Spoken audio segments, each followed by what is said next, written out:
Bonjour Morgane, Bonjour. bienvenue au Francin. Merci, il fait beau, en plus on a de la chance. Déjà, on va commencer par une question qui n'était pas prévue au programme. Ok, super, ça me va. On va juste te demander la réalité étendue, c'est quoi en une phrase? Vraiment en une phrase si tu peux. Vraiment en le une décrire. phrase, la réalité étendue, ça regroupe différentes technos qu'on surnomme XR dans notre jargon. Donc ça va être réalité virtuelle, réalité augmentée, réalité mixte ou de la smart projection, des vidéos mapping. La règle est respectée. Très bien.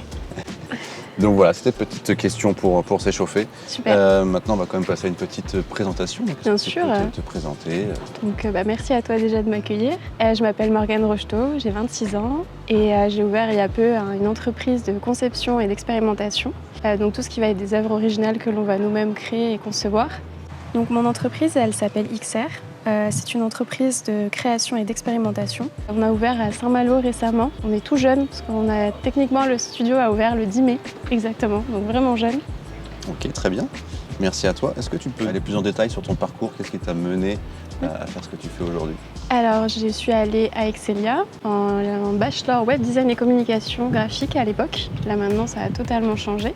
C'est quand j'étais partie aux États-Unis en stage à Miami pendant 4 mois que j'ai découvert tout l'univers justement de la 3D, du web, du digital et je me suis dit je peux passer le concours à Excelia pour voir où ça va mener. Et arrivée à Excelia, j'ai eu la chance de tomber sur un prof incroyable qui est Pascal Sémur. Et donc j'ai vu les Gobelins par la suite à ce moment-là. Et je me suis dit ok, je suis allée le voir et je dis Pascal, j'ai envie de rentrer au Gobelin en master. Enfin il m'a regardé, il a rigolé, il a dit bon courage, mais on va essayer. Et pendant 1 an, je me suis formée avec lui à fond. Il m'a appris toutes les techniques de l'art, les différents mouvements, tout ça. J'ai passé le concours. C'était assez dur parce qu'il y avait seulement 3 places pour beaucoup de participants. Et j'ai été prise au final. Et que même si on te dit t'as aucune chance, il faut quand même tenter le coup. Alors moi, généralement, quand on me dit t'as aucune chance, je regarde la personne et je rigole et je dis non, je vais y aller. Parce que comme je dis, qu'est-ce que j'ai à perdre en soi à essayer? À rien. Exactement, c'est un très bon état d'esprit pour aller plus loin. Est-ce que tu peux nous parler d'un projet qui t'a marqué? Alors, le projet qui me vient en tête en premier, c'est Fovea.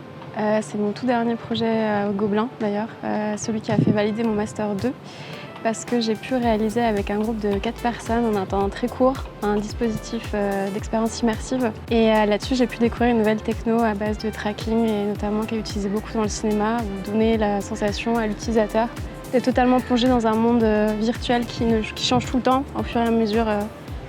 Qui tourne autour d'un pylône central et donc biaiser un peu son esprit, c'était assez fun à faire quand même. J'imagine. Et est-ce que tu peux nous dire ce qui t'a poussé à vouloir monter ton entreprise? Moi, ce qui m'a poussé à monter mon entreprise, notamment c'est Fovea. J'ai pu voir, on avait carte blanche pour faire le projet qu'on voulait et je me suis dit c'est vraiment cool d'imaginer, de faire l'idéation, le concept, l'expérimenter, le tester sur le terrain. Alors oui, c'est dur au niveau mental et tout parce qu'on a des refus, parce que des moments ça fonctionne pas et qu'on a un temps très court pour faire nos preuves. Mais moi, c'est ce qui me motive le plus, le côté un peu challenge. Et en plus, on n'est que 2% de femmes dans la tech. Et qu'est-ce que tu conseillerais plus globalement à quelqu'un qui veut travailler dans le même milieu que toi? Je dirais regarder tout le temps l'actu, la veille, c'est hyper important parce que là, les technos sont en train de changer à une vitesse qu'on n'imagine même pas.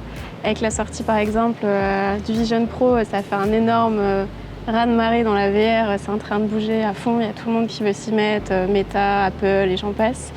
Donc faut pas hésiter à regarder à fond l'actu, à tester aussi, pas hésiter à se dire bah ok, c'est pas parce que j'ai pas eu des cours dans ce logiciel-là, comme je sais pas, Touch Designer, Blender et j'en passe, qu'on peut pas se dire je pourrais jamais faire ça. Moi j'ai appris, Touch Designer, je l'ai appris toute seule. Et en fait on peut apprendre n'importe quel logiciel si on s'en donne vraiment les moyens. Et puis c'est vraiment un métier où on s'éclate pas mal quand même. C'est beaucoup de pression.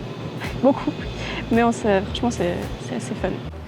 Très bien, eh bien merci beaucoup Pas de problème, pour ton merci temps à et toi. d'avoir répondu à nos questions. C'était un plaisir.